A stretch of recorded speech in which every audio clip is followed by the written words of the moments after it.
the harbor there. So Okay, we're continuing with the with a supplement that's in Ramjoo's diary, which is this, and it's a supplement of student bios. So this particular information was a recorded interview with Abdullah Pakrowan Chota Baba by Erwin Luck and Dr. Farhad Shafa in Bandar Abbas, Iran, 1975. So continuing, we got to hear, let me just overlap a little bit. When I happened to faint for those 5 days, wow, well, that's interesting. Let's go back. And is it too far to start all over or not? How much so further back? Abdullah left Baba and got employment with an Anglo-Persian oil company in Abadan, Persia. He had a good job and was happy. But this young boy was sending Persian newspapers to a friend of his in Karachi. And the Karachi friend used to send him Indian newspapers. Abdullah used to write some Persian poetry, perhaps from Hafiz, on the newspapers. And the Karachi boy would reply by writing poetry on the Indian newspapers he mailed to Abdullah. One day, the Persian post office started reading the writing on the newspapers. They thought it was some code he was sending from there because the British were looked upon as enemies of Persia. And the oil company where Abdullah worked was in the hands of the British. So they thought the boy was a British spy, and he was thrown into prison without trial. This young, innocent boy spent 3 months in a dark prison. Of course, then he repented that he had left Baba.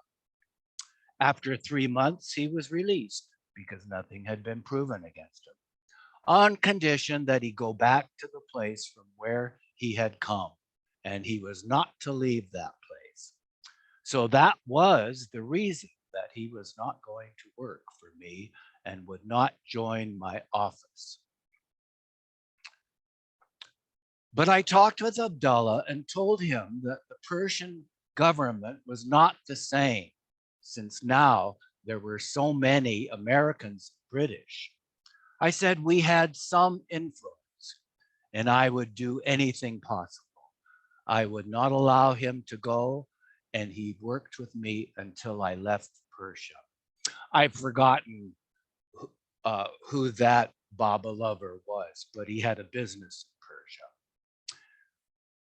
When I happened to faint for those 5 days, Baba had told those around him that I had been raised up to 6th plane.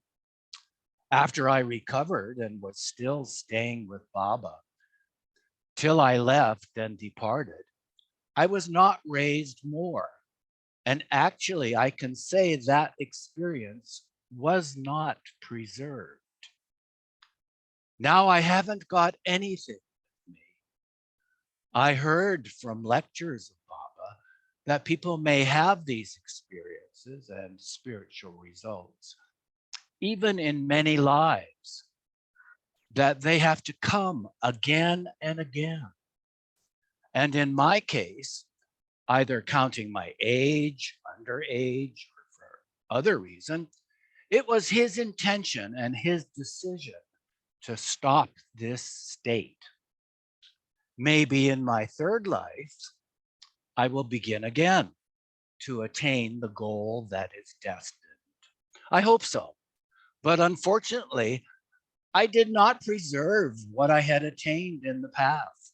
And to some extent, on the whole, I can even say that it disappeared.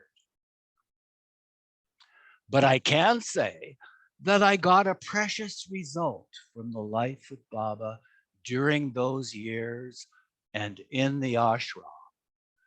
Even though I departed from him and lost my attaining in the path, I got character for life in the worldly life in trade, in business, in community, with the neighbors, friends, trading, in all that.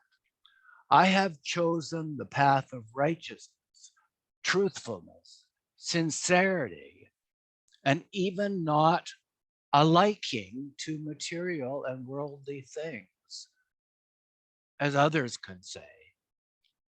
And I will say the truth that although I could have land, houses in Bandar Abbas, today I am living in a rental house.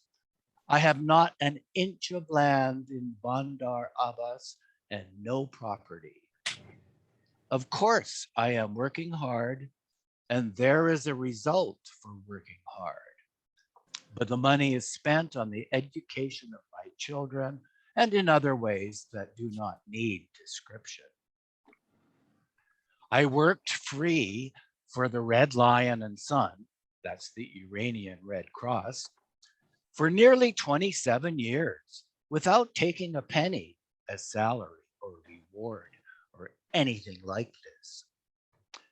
And this Red Lion and Sun, as you know, is at the service of humanity and offers the best aid that it can give to the needy at the time of disaster.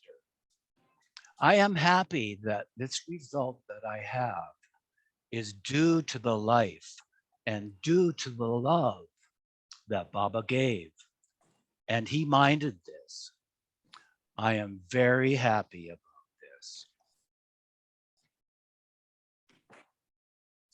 Question: did you have any communications with Baba afterwards? Answer: no.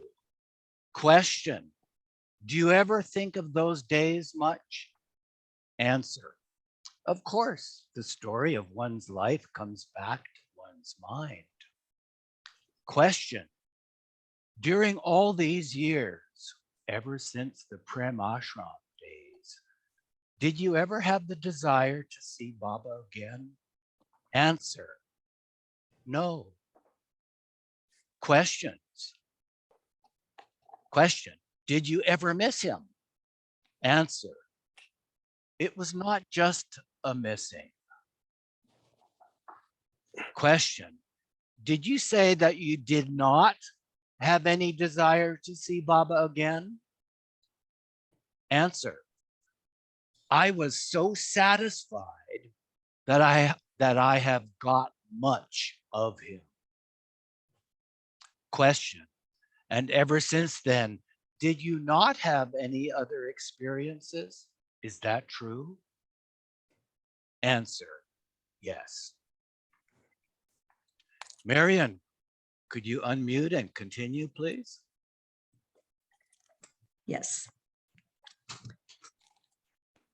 Esfandiar Sarosh Irani, in parens, Esfandiar Vasali.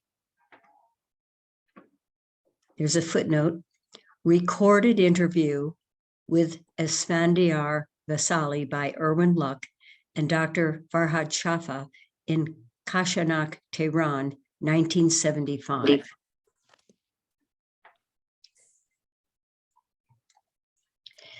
I was 16 years old and going to school in Yezd when Meher Baba opened a school near Abinagar, where children could study free up to 7th English grade. Mr. Baidul, the uncle of my mother, came to us to take me to that school. My father did not want me to leave, but my mother was very anxious for me to go and made my father agree. I left with Mr. Baidul for Meher Baba's school. We sailed in June, and as we approached Karachi, the sea was very stormy. I got very ill. In fact, so ill, they took me to the doctor who gave me 2 shots. but I didn't get well until having finally managed to go to sleep in the middle of the night. I dreamt of Baba, and I woke up completely refreshed. I remained well till we reached Bombay. With Baidul, we went by train to Ahmednagar and on to Meherabad. The 14 of us who had come from Yezd for Baba's school arrived at 7 in the morning. Baidul arranged us according to height in front of Baba.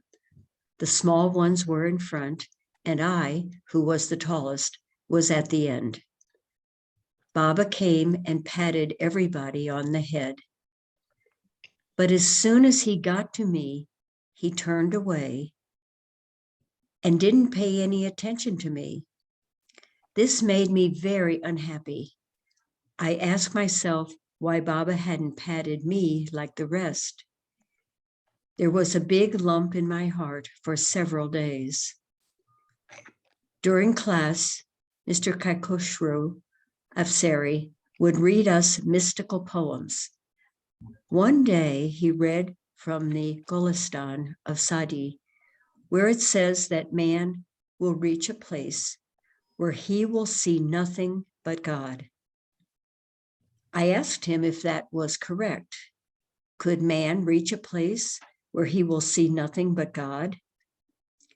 He answered yes, and continued reading many other poems of Saadi. From that time on, I lost my natural state. I couldn't read or write. A few days passed like this till finally the principal of the school told Baba that I wasn't paying attention to my studies. I kept repeating God's name.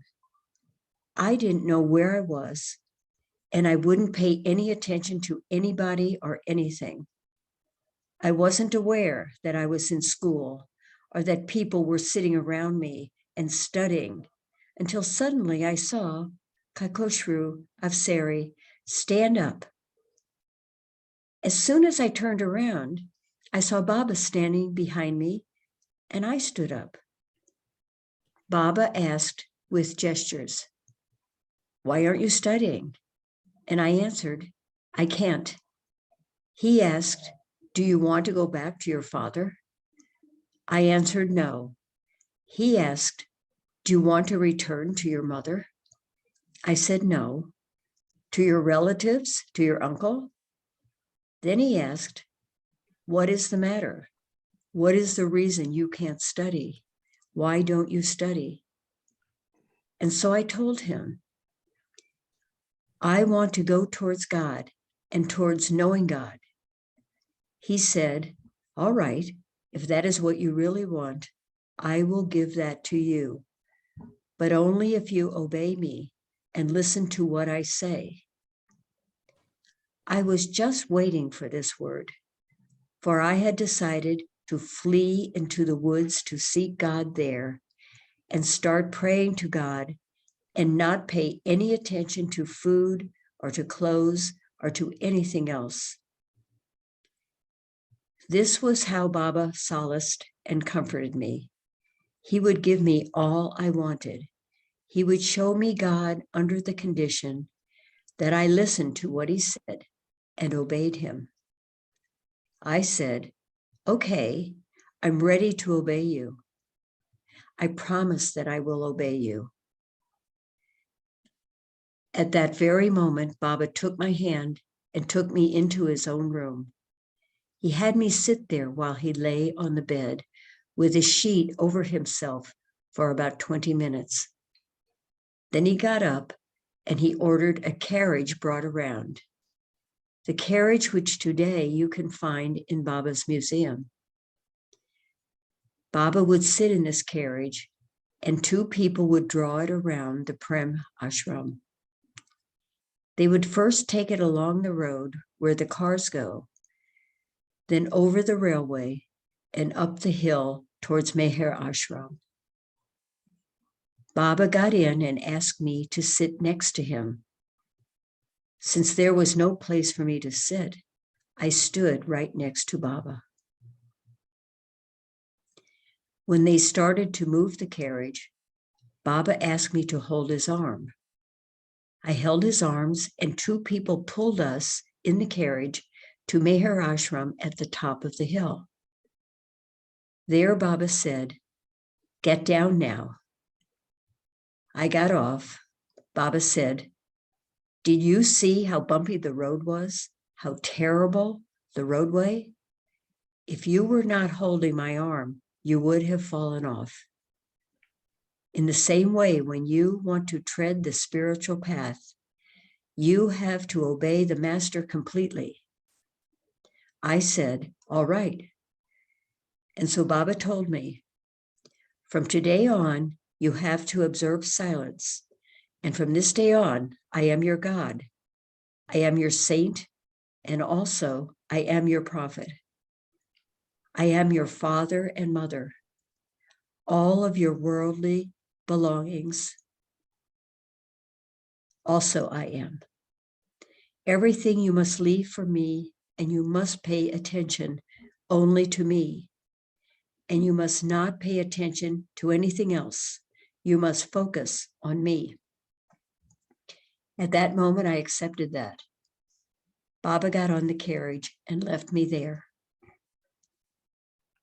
Of course, there were other children in the Meher Ashram, but I was absorbed in my own state. The next day, I was waiting for Baba to come to Meher Ashram.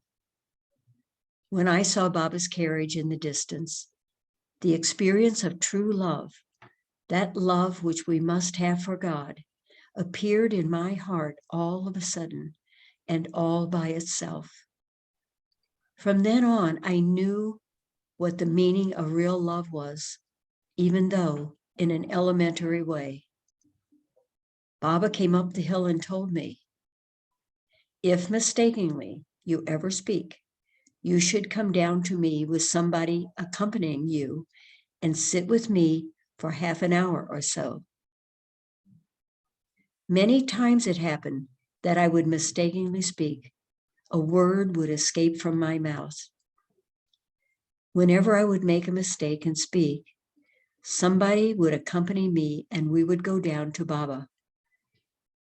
I would speak with Baba there, and finally Baba would always say, "I forgive you." Some time passed like this until it was very clear that my aim was only Baba. I came to realize that my everything was Baba, that Baba was God in human form. I had realized that, not in such a high state as Chota Baba, but from very deep in my heart, I really loved Baba. Lovely, Marianne. Thank you. Mayor, Daruvala, could you unmute, please, and continue? Yes, can you hear me? Loud and clear. Thank you. Okay.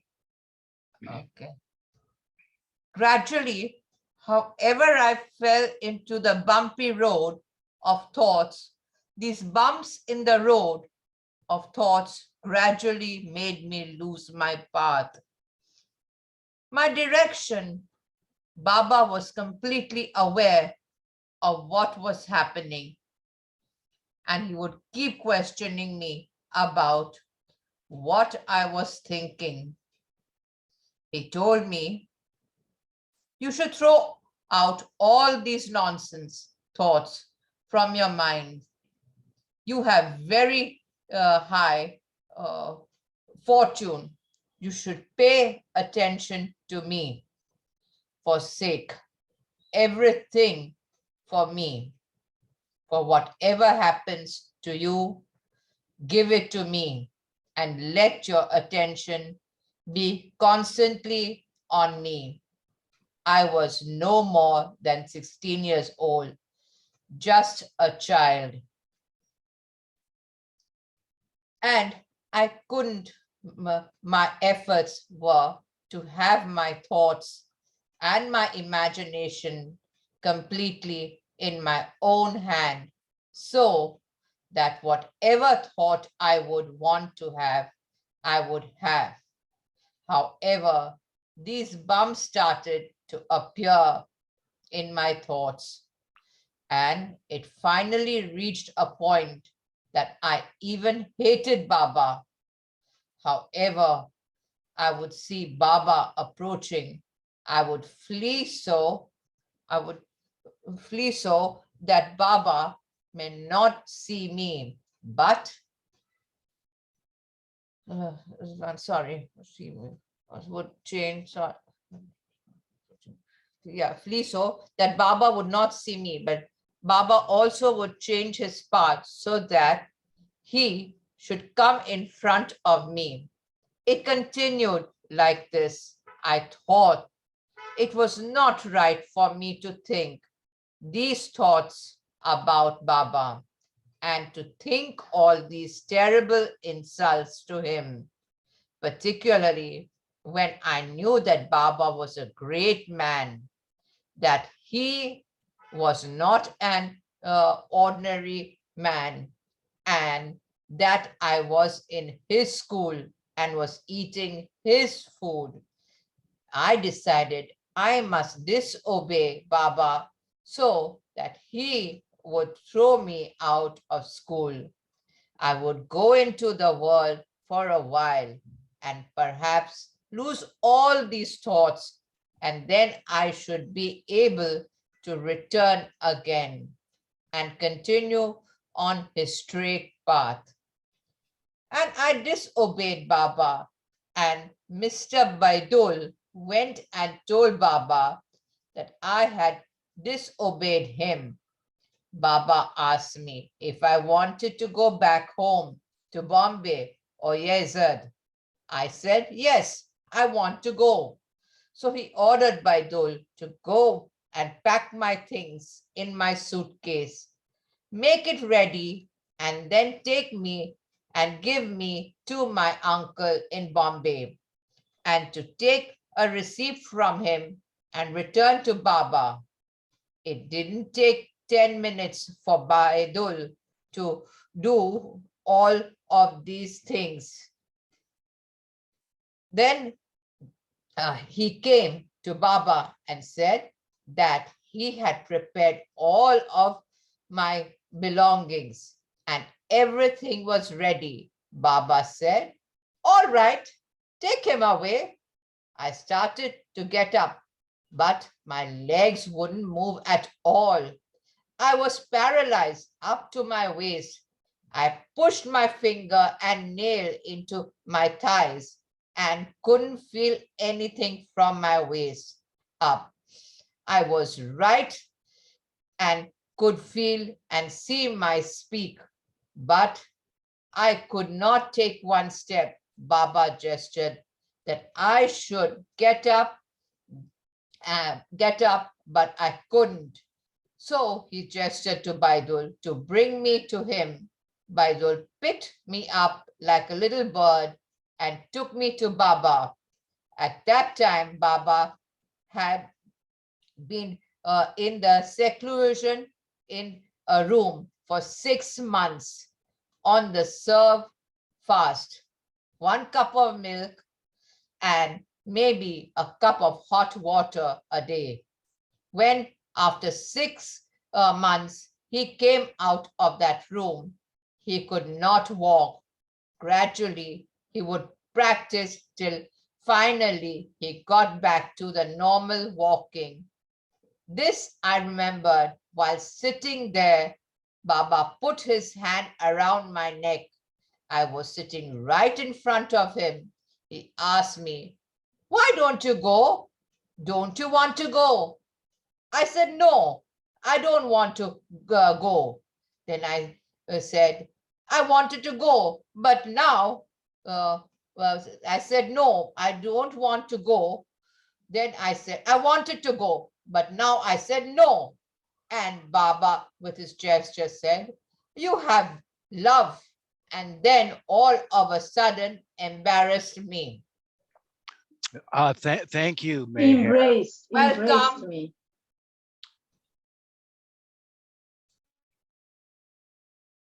Is embraced me. Thank Yeah, you, folks. embarrassed me. People can read it too. Let's see, who haven't we had for a while? Did I like to read. Joy? Oh, hang on, Joy Carlson. I think I missed you the last couple of times. Are you wanting to read? No. Okay. Go. It's on to you then, Mahu. Thank you. You're welcome. As soon as he embraced me, my legs started to come to life again, and I could walk. It was Baba's wish that I should remain there, and that's why he made my legs have no life in them.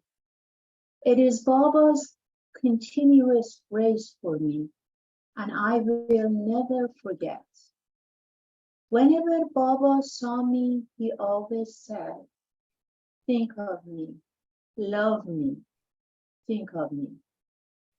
He told me I should constantly focus on him, that I should think of him and have no other thoughts. Nonetheless, these bumps of thoughts and imagination were still bothering me.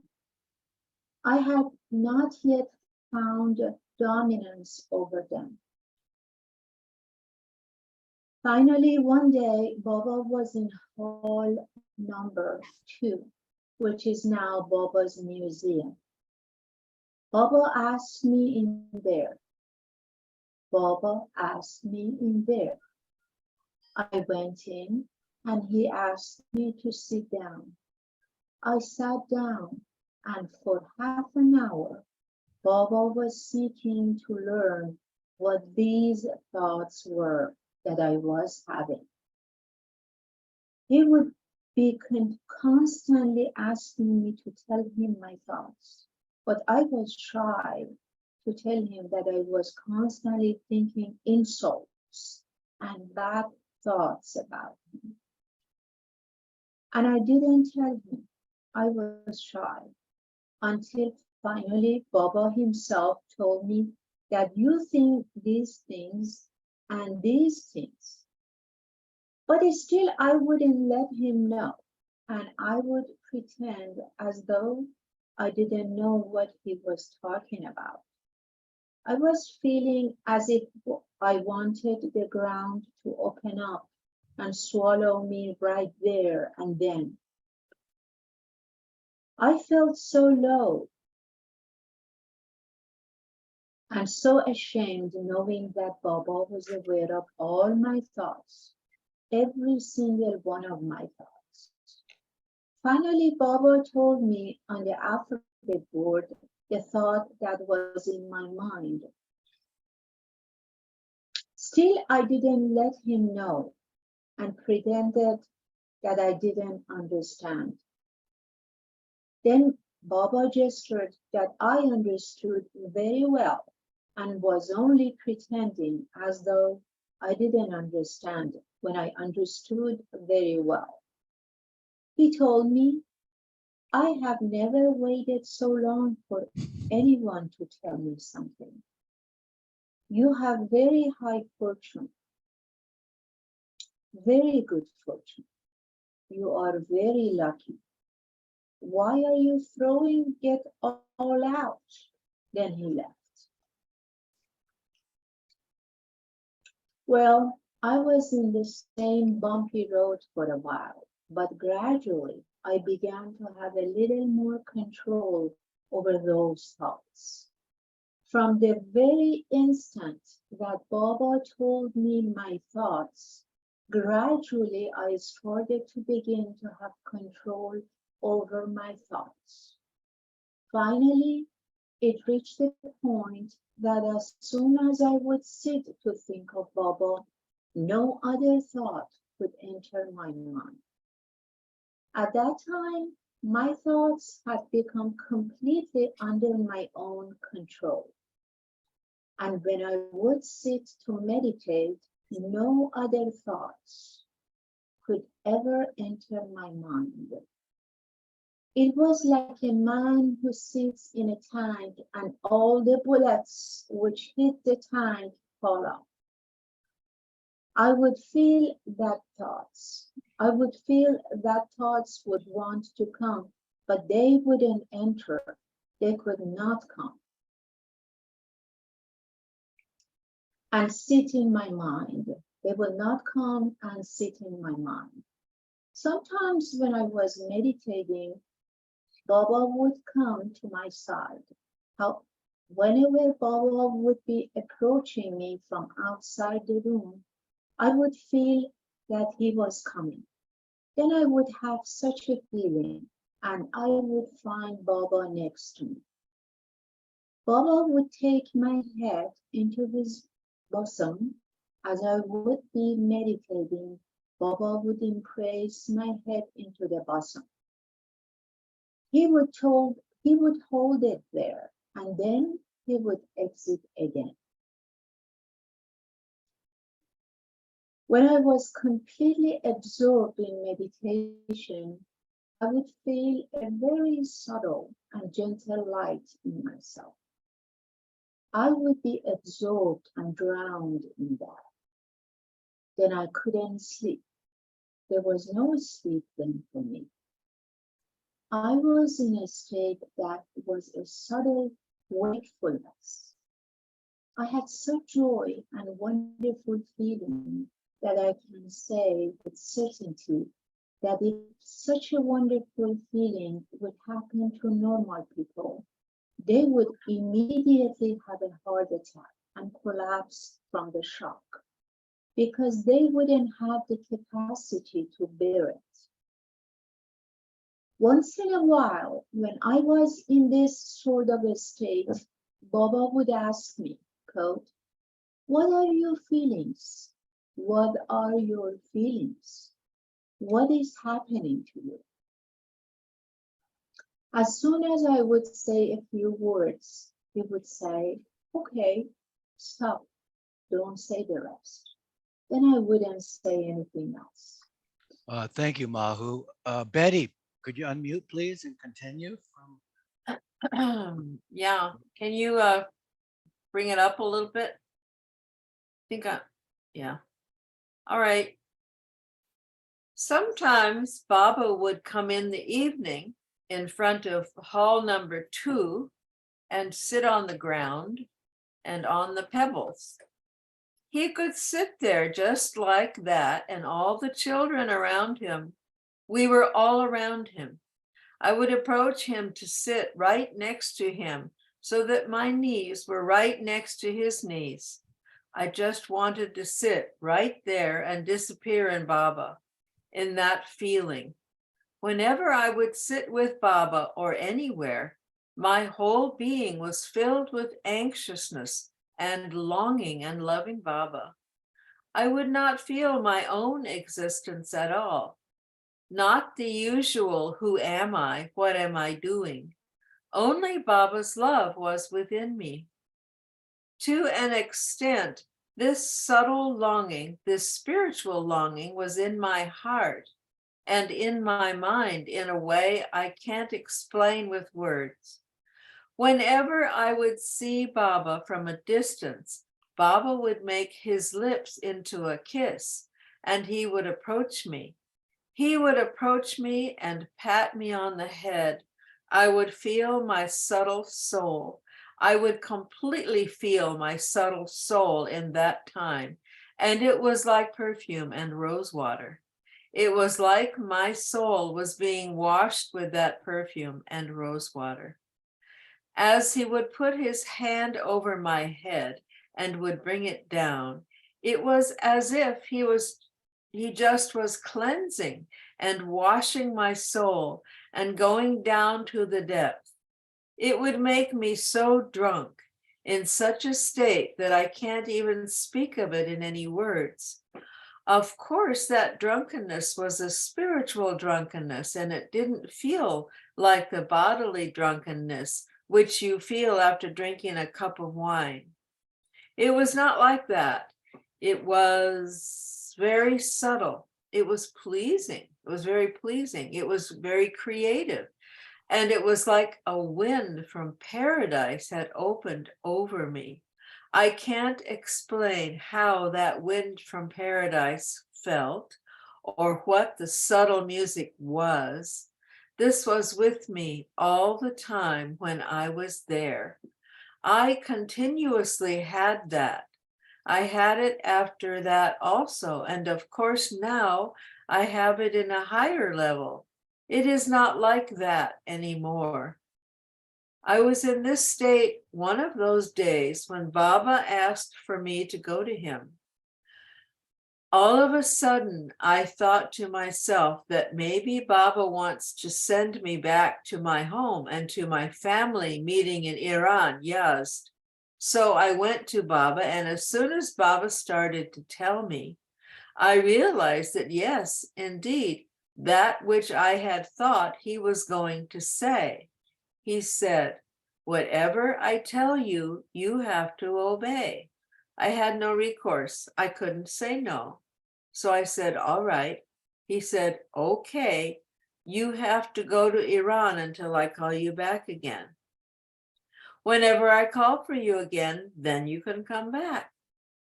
That made me so unhappy, and I was so miserable that all of the thoughts and all of the states that I was thinking and feeling at the time were dominated by this sorrow of leaving.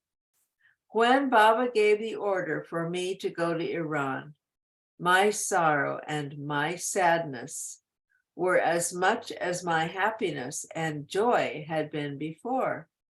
I couldn't think anymore about my spiritual work. I didn't know what to do. I was like a madman. I could in no way do my spiritual work. I had lost touch with it.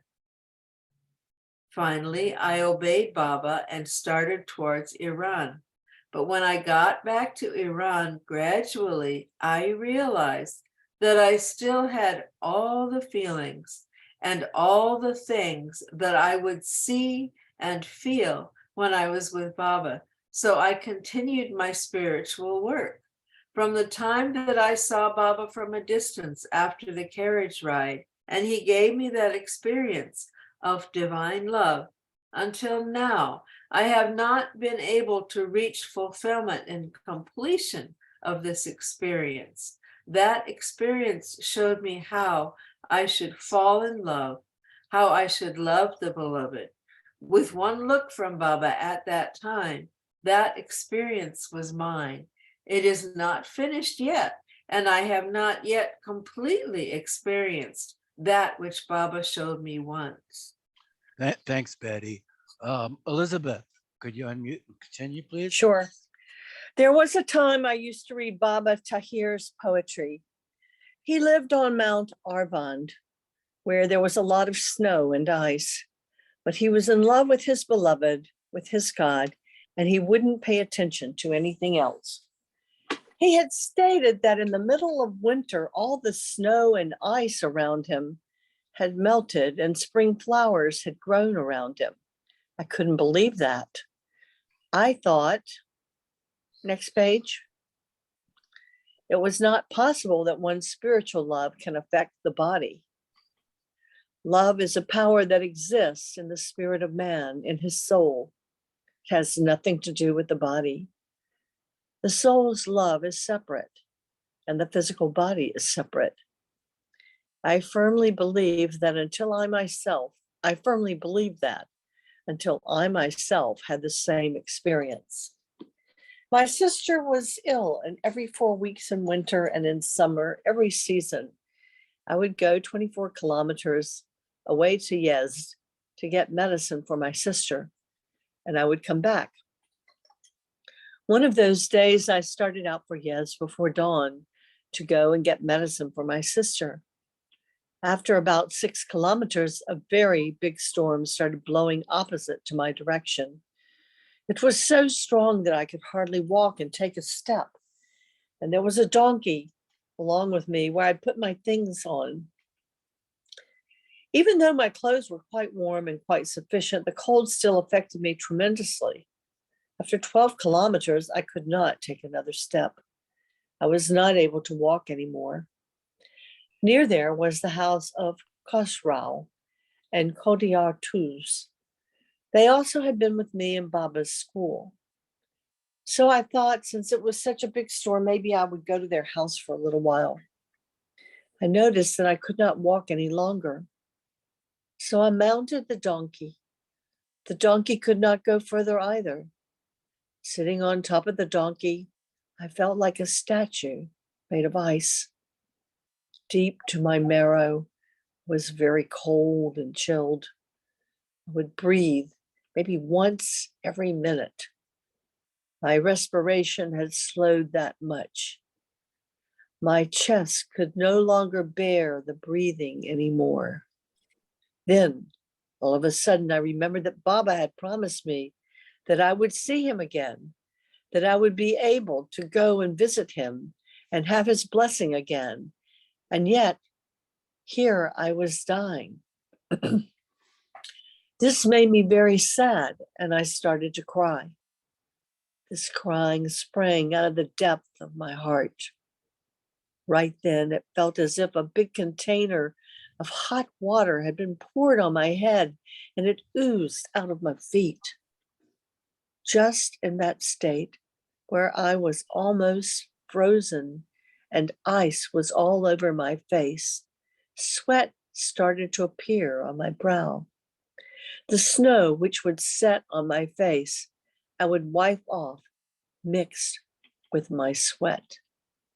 Then I turned the donkey towards the direction that I wanted to go, and I found that I had strength and power and went 20 kilometers to Yezd. Thanks, Elizabeth. Alan Ray Powell, could you unmute and continue, please?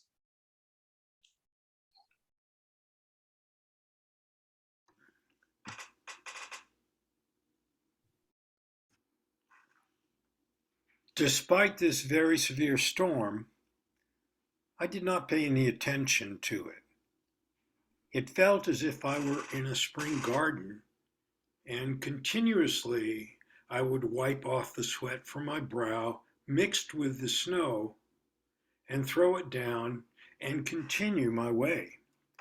This lasted until I reached Yezd, and I brought the medicine and then returned again. Still, my underwear was wet from sweat.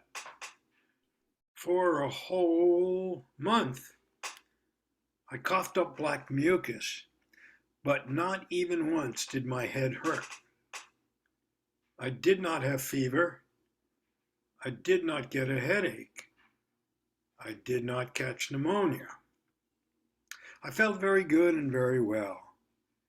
Then I realized I had experienced what Baba Tahir had written, namely, that when on the mountain in snow and ice, while he was busying himself with devotions and meditations, spring flowers had grown around him.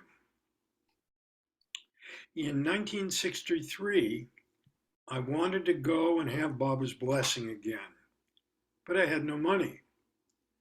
Beidel wrote to me and asked me how much I was making and what was the means of my livelihood. I answered him in detail that I had an orchard here, and that most years frost destroyed the blossoms of the trees and there was no crop. My means of livelihood was solely dependent on the fruit from the trees. If I had a good crop, then if there was any left over from what I needed for my living, I could spend that and come to India. Otherwise, I couldn't go to visit Baba. Beidel wrote again that I should go and walk around the trees and tell them that after 35 years, I want to go visit Baba and that I have his permission, so please don't let the frost destroy my crop this year. Then I shouldn't think of anything else and don't worry. I did as Beidel instructed. So I borrowed some money because I was then sure I would not lose my crop. I went towards Zahedan. First, I wanted to go by train, but realized that time was short. So I decided to go by plane. My son Araj put me on the plane and I went to Bombay. From Bombay, we immediately boarded a train and went to Pune. When we reached there, it was about noon, and I saw the streets filled with people going away from Guru Prasad. They said they had all been to visit Meher Baba, and now they have been given leave and they were going away. I was very upset then because I had only 3 days to be with Baba, and here I had already lost 1 day. The taxi driver took me into Guru Prasad right up to the front steps. Ali Akbar came running to me and took my belongings out of the cab. I asked him if Baba was giving darshan, and he said yes, that he would give darshan in the afternoon. Now the people have gone to have their lunch. That made me happy. It was possible to see Baba in the afternoon. I was sitting there in the hallway where Ali Akbar, otherwise known as Alaba, told me to, in my own state, for about half an hour. I sat there and they gave me cool water to drink. When I came to myself, I noticed that I was talking to myself, asking whether I was asleep or awake, whether it was all a dream or not. After another 15 minutes, Ali Akbar came and said that Baba had come into the hall, but that I could wait just a while longer. I should wait just a while longer so that some other people can come. I said, all right, but Ali Akbar, who was even less patient than I was, came and took me in. He picked up the pistachio nuts, sweets, and honey that I had brought and took them to Baba. Baba immediately distributed each piece of it to someone present. I was standing at the doorway and I wanted to enter, but I thought that I could never enter in front of God with this gross form, this unclean form, that this would be the height of disrespect. As I was thinking this, I saw that Baba had a wonderful and beautiful smile, and he was beckoning me to come close.